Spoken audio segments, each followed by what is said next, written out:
Poprosím pána zvukára, aby mi dal gitaru hlasnejšie tu. Super. Tak skúsime to, dobre?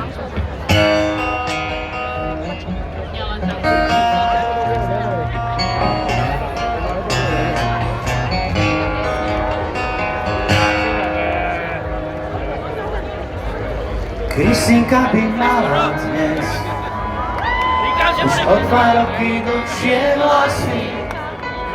Plač mi skáče do slovie, keď sa znova premietam si, ako vysí prichytená v trhlinách vysokých hrách. Nikto nezachytí tvoje laná, keď sa rútiš z kolých skál. Som pri nej dole hneď, kým jej výkrik doznel ozvená.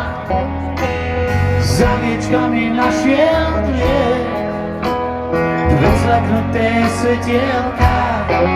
Čo sa robí v mojich žilách, o to sa nestará. Nikto nezachytí tvoje laná, keď sa rútiš z kolých skál. Spíš, Kristýna, snáď len spíš, neveríš, ona sa nemá, možno len má. Spíš, Kristýna, snáď len spíš, ty musíš odísť. Odhľadol sme už na dotyk, ty si jediná z nás, tak blízko pri oblakoch. Ty si jediná z nás, tak blízko pri oblakoch, pri oblakoch. Vydýcham ich v náručí a odvtedy sa podvádza, že Kristýnka snáď iba spí a ticho za ňou rozpráva. Tak sa platí za to, že mladá chcela vidieť z výšky brán.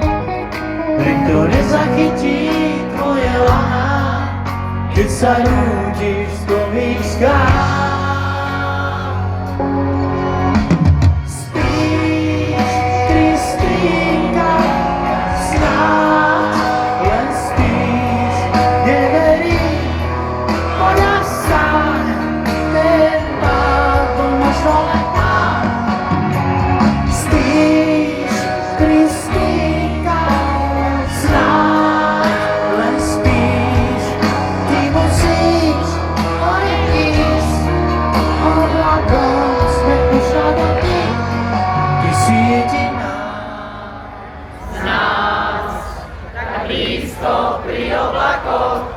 Ty si jediná z nás, blízko pri oblakoch, pri oblakoch. Kristýnka, Kristýnka, snáď iba spíš, tak poď a sem, len pár, poďme len pár. Kristýnka, Kristýnka, snáď iba spíš, veď oblakov, oblakov sme už na dotyk.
Ďakujeme krásne.